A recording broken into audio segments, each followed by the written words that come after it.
بسم اللہ الرحمن الرحیم سیدنا کریم صلی اللہ علیہ وسلم۔ اسلامک ایکسس ویو کے ناظرین السلام علیکم۔ امید کرتے ہیں کہ آپ سب لوگ خیر خیریت سے ہوں گے۔ اللہ پاک سب لوگوں کی مشکلات اور پریشانیوں کو آسانیوں میں تبدیل فرمائے، آمین۔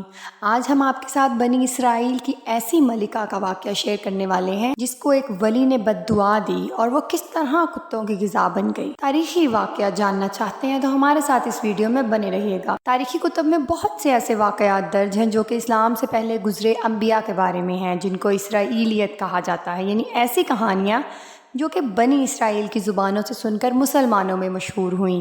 ان میں ملکہ ایزابل کی کہانی بہت مشہور ہے، جو حضرت سلیمان علیہ السلام کی وفات کے بعد ملکہ بنی تھی۔ ان کی کہانی بہت مشہور اور سبق آموز ہے۔ حضرت سلیمان علیہ السلام کے دور میں بنی اسرائیل کی سلطنت عروج پر تھی۔ آپ علیہ السلام کے انتقال کے بعد ان کے بیٹے حبام کے دور میں سلطنت دو حصوں میں بٹ گئی۔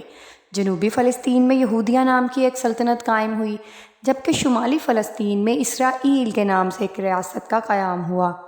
ان دنوں سیدہ یعنی موجودہ لبنان کی شہزادی ایزابل کی خوبصورتی کے چرچے چار سو عام تھے۔ اسرائیل کا بادشاہ جس کا نام اخیب تھا اس سے شادی کر کے اسرائیل لے آیا۔ ان دنوں لبنان اور شام میں بیل کی پوجا کی جاتی تھی۔ بیل کیا تھا؟ بیل فنیکی اقوام کا ایک قدیم دیوتا تھا۔ اخیب اول درجے کا زن مرید ثابت ہوا اور اپنی ملکہ ایزابل کے کہنے میں آ کر بیل کی پوجا شروع کر دی۔ اخیب نے اسرائیل کے صدر مقام سامریہ میں بیل کا بہت بڑا اور عالی شان مندر تعمیر کیا۔ اس کو دیکھ کر اس کی رعایا بیل دیوتا کی پوجا کرنے لگی۔ اس طرح سامریہ شہر کا نام بلبک یعنی بیل کا شہر پڑ گیا۔ پورے ملک میں بیل کی عبادت گاہیں تعمیر ہو گئیں اور اس کے نام پر قربانیاں دی جانے لگیں، اور یوں یہودی حضرت موسیٰ علیہ السلام کے بتائے ہوئے دین سے منحرف ہو گئے۔ ایسے وقت میں بھی چند اللہ والے لوگ تھے جو لوگوں کو برے کاموں سے روکتے اور اللہ تعالیٰ کی طرف بلاتے۔ انہی حضرات میں ایک نیک بزرگ یرمیاہ بھی تھے۔ بیل کی پوجا کے خاص دن ملکہ ایزابل اور بادشاہ اخیب بیل کے مندر میں موجود تھے اور پوجا زور و شور سے جاری تھی۔ تب یرمیاہ اخیب کے پاس آئے، اسے سمجھانے کی کوشش کی کہ بت پرستی چھوڑ کر اپنے دین حق کی طرف لوٹ آئے۔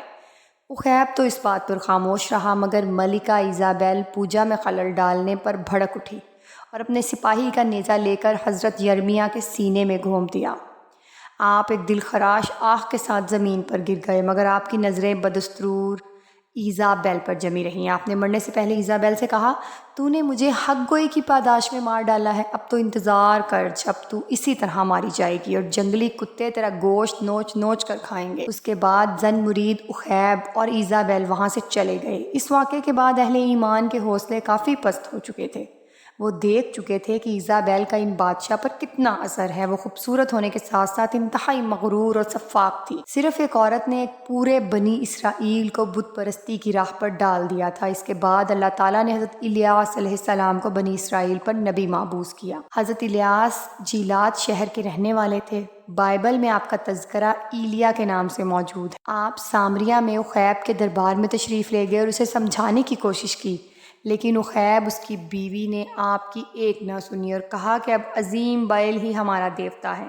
یہ سن کر آپ وہاں سے سرزمین عرب کی طرف تشریف لے گئے اور وہاں تبلیغ کرنے لگے، لیکن آپ کے جانے کے بعد سامریہ میں بارش تو دور اوس تک پڑنا بند ہو گئی۔ بیل کے نام پر خوب چڑھاوے اور قربانیاں دی گئی، مگر نتیجہ بے سود۔ قحط اتنا بڑھ گیا کہ لوگ لوٹ مار پر اتر آئے، یہاں تک کہ بادشاہ کے محل کا گھیراؤ کر لیا اور اس کے کچھ حصوں کو آگ لگا دی گئی۔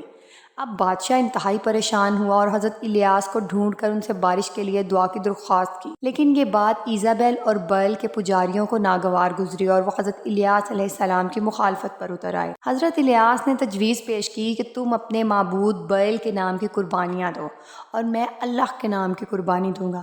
جس کی قربانی قبول ہوگی اسی کے معبود سے بارش کے لیے دعا کی جائے گی اور دوسرے فریق کو سزائے موت دی جائے گی۔ اس زمانے میں دستور یہ تھا کہ قربانی کا جانور ذبح کر ایک میدان میں چھوڑ دیا جاتا تھا۔ قبولیت کی نشانی یہ تھی کہ غیب سے ایک آگ نمودار ہو کر قربانی کے جانور کو جلا دیتی تھی، اور یہ ملک دوبارہ بت پرستی، شراب نوشی، زنا اور دیگر برائیوں کا مرکز بن گیا۔ اس کے ساتھ ساتھ یہودیہ میں بھی بت پرستی عام ہو گئی، جس کی وجہ سے ایزابل کی بیٹی تھی جس کی شادی یہودیہ کے بادشاہ یہورام سے ہوئی تھی۔ یوں یہورام اور اس کے ساتھ پورا فلسطین بیل پرست بن گیا۔ حضرت الیاس علیہ السلام نے انہیں سمجھانے کی آخری کوشش کی، لیکن یہورام اور رخیب دونوں نے آپ کی بات حقارت سے ٹھکرا دی۔ اب عذاب کی باری تھی۔ اسرائیل اور یہودیہ کی سرحد پر کچھ وحشی قبائل آباد تھے جو کبھی کبھی سرحدوں پر لوٹ مار کیا کرتے تھے۔ وہ اتنے طاقتور ہو گئے تھے کہ انہوں نے یہودیہ پر چڑھائی کر دی۔ سارے شہر میں لوٹ مار کر کے آگ لگا دی گئی۔ ایزابیل کی بیٹی کو اٹھا کر اپنے ساتھ لے گئے۔ یہودیہ کے بادشاہ یہورام نے چپتے چپاتے غار میں پناہ لی، جہاں اسے ایسی بیماری لاحق ہو گئی کہ اس کی آنتیں اس کے جسم سے باہر نکل آئیں۔ ان وحشی قبائل نے اسرائیل کا رخ کیا اور خوب تباہی پھیلائی اور ہر گھر کو اجاڑ کر رکھ دیا۔ اخیب بادشاہ اور اس کی بیوی کو قتل کیا گیا۔ لوگوں نے وہ بھی منظر دیکھا کہ اس کی لاش میں ایک نیزہ لگا ہوا ہے اور اس کی لاش کو جنگلی کتے کھا رہے ہیں۔ اس وقت اہل ایمان نے جان لیا کہ یہ ایک نبی اور اللہ کے ولی کی بد دعا تھی جس نے ان کو اس حال میں پہنچایا ہے۔